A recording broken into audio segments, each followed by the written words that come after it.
Shalom, selamat pagi Bapak Ibu Saudara yang dikasihi Tuhan Yesus Kristus. Selamat kita berjumpa kembali dalam renungan pada pagi hari ini. Doa dan harapan saya saudara semua ada dalam keadaan yang baik, sehat, penuh sukacita, dan selalu berlimpah dengan berkat Tuhan.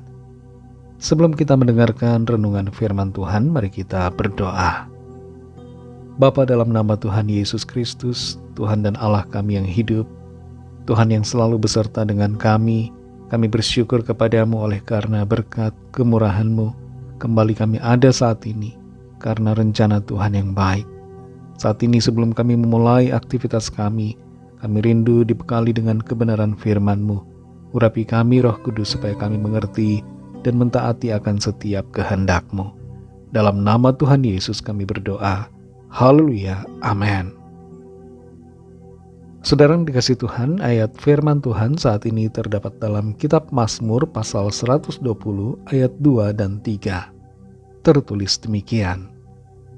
Ya Tuhan, lepaskanlah aku daripada bibir dusta, daripada lidah penipu. Apakah yang diberikan kepadamu dan apakah yang ditambahkan kepadamu, hai lidah penipu? Saudara yang dikasihi Tuhan, setiap bulan ada puluhan ribu laporan penipuan yang masuk kepada pihak berwenang. Industri scam atau penipuan semakin canggih dan menimbulkan banyak korban. Ada banyak orang yang mengalami kerugian dan butuh pemulihan dalam waktu yang lama. Kita semua perlu berhati-hati dalam segala situasi, minta hikmat Tuhan agar tidak menjadi korban dari penipuan. Dalam Mazmur 120 ayat 2-3 ini kita perhatikan, pemazmur mengatakan, Ya Tuhan, lepaskanlah aku daripada bibir dusta, daripada lidah penipu. Apakah yang diberikan kepadamu, dan apakah yang ditambahkan kepadamu, hai lidah penipu?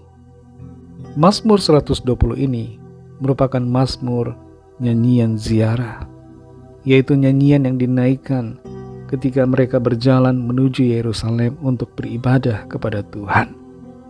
Dan dalam nyanyian ziarah ini, pemazmur menyatakan suatu ungkapan penderitaan ketika berada di tengah-tengah orang-orang yang berdusta dan menipu. Ada dua pertanyaan yang sifatnya pertanyaan retoris dalam ayat yang ketiga. Dikatakan di sini, apakah yang diberikan kepadamu dan apakah yang ditambahkan kepadamu, hai lidah penipu? Dusta atau kebohongan tidak akan membawa berkat. Yang ada justru hanyalah kehancuran. Ada hukuman yang Tuhan sediakan bagi orang-orang yang melakukan penipuan. Apa yang ditambahkan ketika kita menipu, ketika kita berdusta? Yang bertambah justru adalah dosa. Dosa kita bertambah karena perkataan yang tidak dijaga. Masalah juga bertambah karena penipuan yang dilakukan. Orang-orang menjadi tidak percaya karena kebohongan. Dan lebih daripada itu, Tuhan tidak disenangkan oleh karena sikap perkataan yang penuh dengan dusta.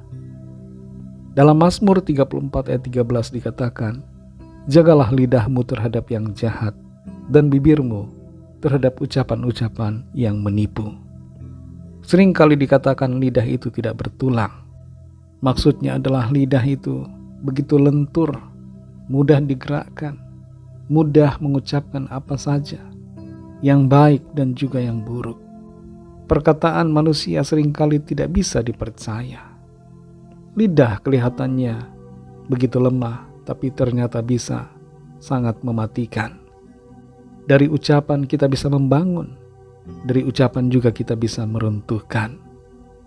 Dalam 1 Petrus 3 ayat yang ke-10, di situ dikatakan, siapa yang mau mencintai hidup dan mau melihat hari-hari baik, ia harus menjaga lidahnya terhadap yang jahat dan bibirnya terhadap ucapan-ucapan yang menipu. Saudara yang dikasihi Tuhan, tidak ada keuntungan dari kebohongan. Dunia ini seringkali membuat kita mengutamakan hasil dan tidak mempermasalahkan cara, sekalipun cara-caranya adalah cara-cara kebohongan. Tapi firman Tuhan mengajarkan kepada kita untuk melakukan yang baik dan menjaga perkataan supaya berkenan di hadapan Tuhan. Tuhan membela orang-orang yang benar, dan Tuhan membela orang-orang yang jujur di hadapannya. Ya katakan ya, tidak katakan tidak. Saudara yang dikasihi Tuhan, mari kita belajar untuk berkata yang benar dan menjaga lidah kita, menjaga perkataan kita, supaya selalu berkenan di hadapan Tuhan. Sekali lagi, tidak ada gunanya semua kebohongan, tapi orang yang jujur akan mengalami keberkatan. Mari kita berdoa. Terima kasih Tuhan Yesus, kami bersyukur untuk firman-Mu yang sudah kami dengar pada saat ini. Kami bersyukur karena firman-Mu selalu menuntun kami, mengajarkan kami untuk hidup dalam kehendak-Mu, hidup dalam kebenaran-Mu. Jamah kami Tuhan, ubahkan hati kami, jadikan kami pribadi-pribadi yang menjaga perkataan kami, jujur dan benar di hadapan-Mu dan di hadapan sesama kami. Pimpin kami Roh Kudus untuk berjalan selalu dalam kebenaran-Mu. Berkati kami Tuhan di sepanjang hari ini, dalam segala tugas dan aktivitas kami, dalam studi, pekerjaan, usaha, pelayanan, dan dalam segala hal. Kiranya Tuhan menolong kami, menjadikan kami berkemenangan dalam segala perkara. Kami berdoa bagi yang sakit dan yang sedang dalam persoalan. Lawatlah ya Tuhan, nyatakan kuasa pertolongan dan mujizat-Mu bagi setiap kami.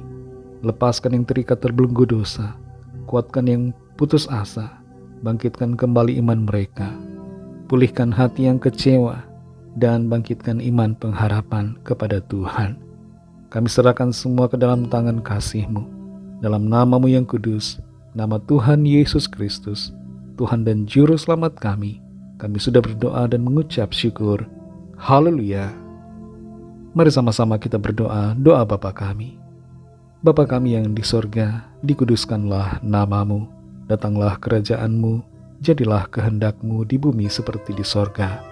Berikanlah kami pada hari ini makanan kami yang secukupnya, dan ampunilah kami akan kesalahan kami, seperti kami juga mengampuni orang yang bersalah kepada kami.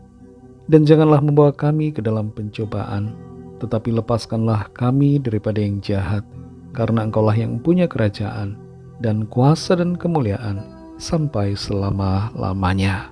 Amin. Terimalah berkat Tuhan. Tuhan memberkati engkau dan melindungi engkau. Tuhan menyinari engkau dengan wajah-Nya dan memberikan kasih karunia. Tuhan menghadapkan wajah-Nya kepadamu dan memberikan damai sejahtera. Berkat dan anugerah Allah Bapa, kasih karunia dari Tuhan Yesus Kristus, dalam persekutuan dengan Roh Kudus, menyertai kita semua, sekarang ini dan sampai Maranatha Tuhan Yesus datang kembali, dan bahkan sampai selama-lamanya. Dalam berkat nama Tuhan Yesus Kristus, haleluya, amin. Puji Tuhan, saudara yang dikasihi Tuhan, saya percaya firman Tuhan menjadi berkat dan kekuatan buat saudara semua, dan Roh Kudus akan menolong saudara untuk lebih lagi memahami kebenaran firman Tuhan dan hidup selalu dalam kemenangan. Tuhan Yesus memberkati saudara semua. Sampai jumpa dalam renungan yang berikutnya. Haleluya.